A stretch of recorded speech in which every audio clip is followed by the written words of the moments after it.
the term that kept coming to my mind over the weekend was Ruth Bader Biden or Joe Bader Ginsburg, because the comparisons to that situation have been plentiful. They're eerie. Yes. On the left. The sane left is seeing that if Joe Biden refuses to get out of this race, and everyone acknowledges if he doesn't willingly go, he can't be dumped. That's an impossibility given that 99% of the delegates are already pledged to him. That if he refuses to go, he will be the Ruth Bader Ginsburg of presidents, because he will more than likely cost the Democrats this race at a time when they could have won it. And it's already late in the game. Like, they should have switched him out early on and had a primary, but he refused. But now, in the wake of this disaster in which he did not deliver in that debate, he owes it to his party, and they argue the country, to step aside. And I agree. As much as I would love to see a clear path for Trump to go in, the Republicans to win, separate and apart from that, I just don't want our country to have to deal with an infirm president. It's not right for the United States. There's a reason we have the 25th Amendment. You tell me whether the RBG argument is likely to prevail even on those Democrats who are digging in on holding on to this guy saying just a bad night.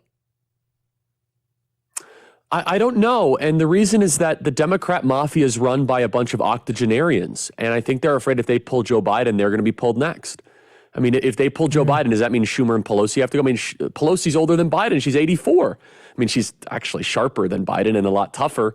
But there is this very interesting almost deal with the devil that has been done with this group of Democrat power brokers, Bill Clinton, Chuck Schumer, Nancy Pelosi, previously Harry Reid, Joe Biden, and they all kind of entered into politics at the same time, the late 70s and early 80s, when they all kind of began to get to DC. And they look at themselves almost as like, that's when we were like the class of 78.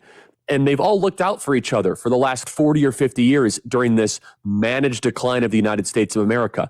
And Megyn, their entire identity and their purpose is in holding on to political power, like holding on to it to the bitter end, that we're not going to pass it down to the next generation, that we're not going to kind of just release control. We are going to, until the moment that we are in a casket, we are going to have political power.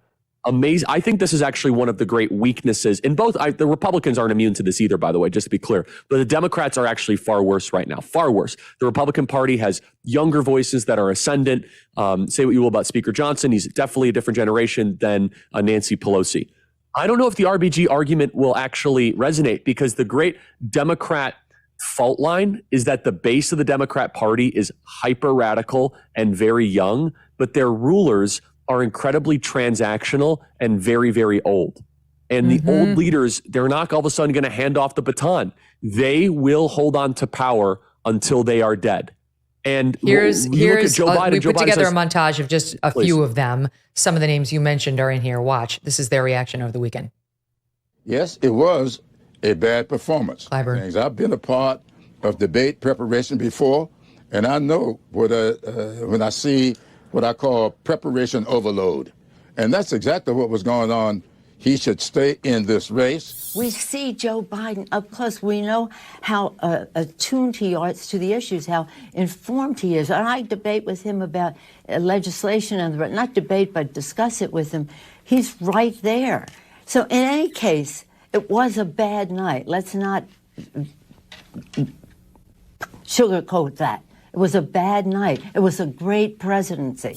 You all did not have any kind of conversations about, should Joe Biden drop out of this race? Let's have another debate where actually the moderators will push back on Donald Trump's lies. He intimidated your network, unfortunately. It's him or Trump. It's literally you go to a dinner and your choices are steak or a pile of poo.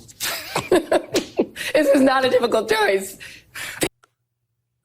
Joy Reid, of course. I love the line that it was the moderators' fault. The moderators needed to fact check Donald Trump and his lies, and it was their failure to do so that made Joe Biden look bad. And it's so amazing. The media carries their water endlessly. I mean, as if Donald Trump gets fair treatment from the media. There's fair, let alone favorable treatment from the media. No, but if there's any sort of a moderator, and Jake Tapper and Dana Bash just like, here is the question. What is your thought? They could not have been more boring, Yes. right? Yes, It right. was, Which is It good. could not have been. And I mean, and to Dana Bash's credit, and to push back against the Levi Jeans guy, is Dan Goldman. She followed up 2 or 3. Yeah, I can't remember his name. Levi Jeans error, and so like 2 or 3 times. She follows up. Will you accept the results? Okay, fine. Like that's all right. Here's what's important. To Jake Tapper and to Dana Bash's credit, which I never thought I would say, it goes really poorly when debate moderators are in the fact-checking business. Yes. They tried that. Remember that? It's very, very, very hard to do because are you equally applying it? By whose standard are you doing it? And so it is much better to allow the American people to decide and to then just put out the framework. Are you answering the question or are you not answering the question? Let the other guy fact check him. Let the moderator's duty to defend is only to defend his or her question. That's it.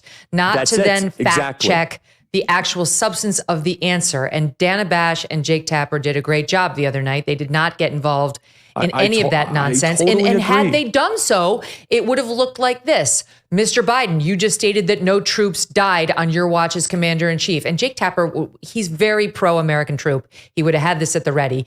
13 troops died at your disastrous withdrawal from Afghanistan. Another 3 in Jordan. Could have done that. Mr. Biden, you just stated that Mr. Trump stated good people on both sides. Just this week, that was debunked by Snopes. It's been debunked by many other nonpartisan fact checkers in the past.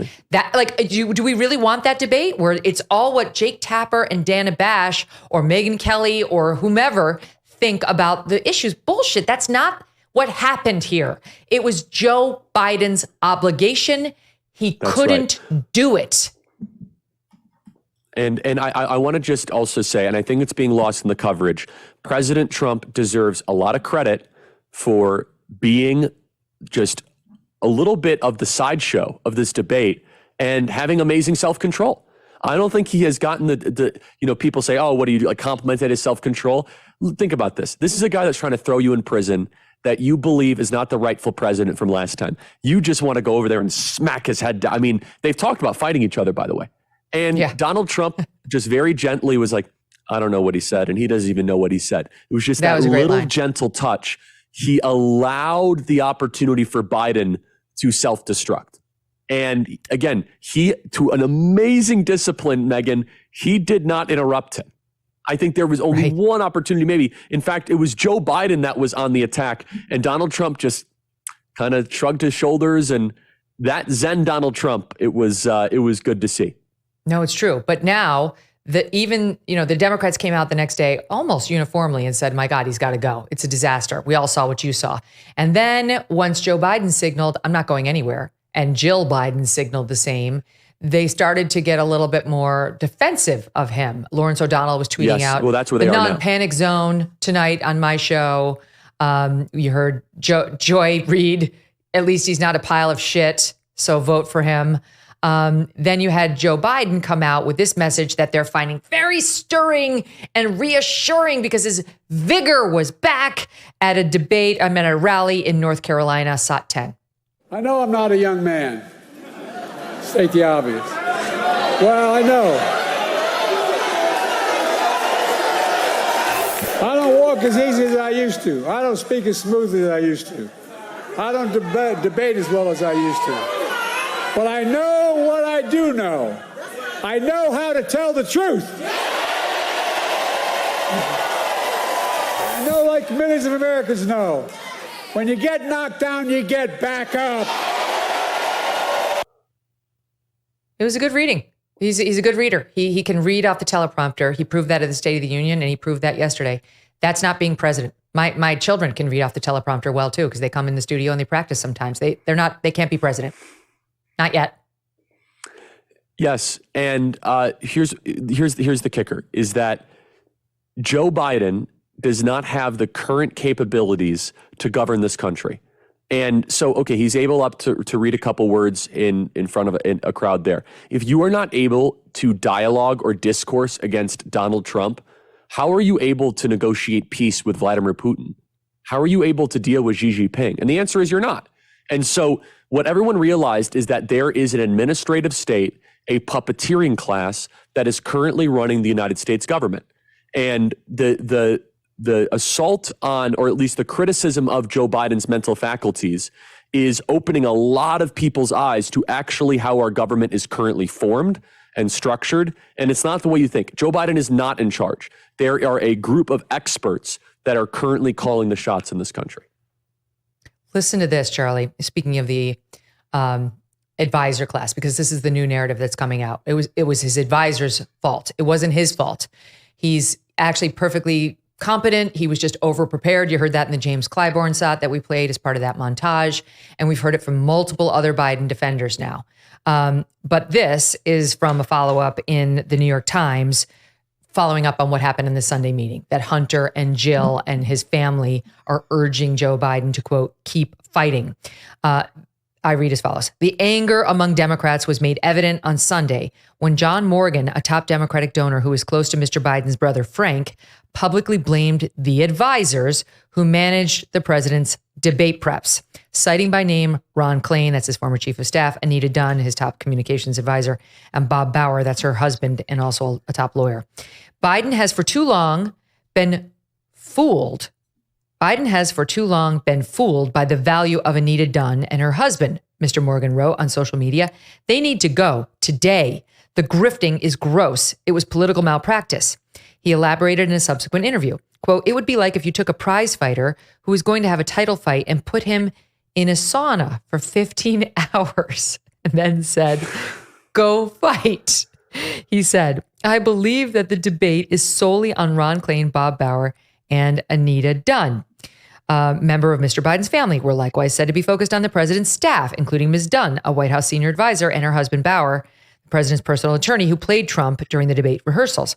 They were asking why Mr. Klain, the former White House chief of staff who ran the prep, would, in their view, be allowed to, quote, overload him with statistics.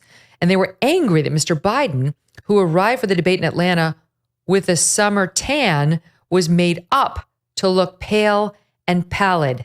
Hello, agape. It was not just his color. I refer you back to our earlier discussion. So it's the advisors, Charlie. They need to go. Let me tell you a story about a guy named Leo Grillo. Leo was on a road trip and came across a Doberman. This dog was severely underweight and clearly in trouble. Well, Leo rescued the dog and named him Delta. But sadly, Delta was just one of many animals that needed help. And this inspired Leo to start Delta Rescue, the largest no-kill, care-for-life animal sanctuary in the world. They've rescued thousands of dogs, cats, and horses from the wilderness, and they provide their animals with shelter, love, safety, a home. April marked 45 years since Leo rescued Delta, and Delta Rescue relies solely on contributions. If you want caring for these animals to be part of your legacy, speak with your estate planner, because there are tax benefits too. You can grow your estate while letting your love for animals live well into the future. Check out the estate planning tab on their website to learn more and to speak with your advisor too. We call dogs a man's best friend for a reason. You can help those who need it most. Visit deltarescue.org today to learn more. deltarescue.org. Thanks so much for watching. If you like what you just saw, hit the subscribe button for more clips and full episodes.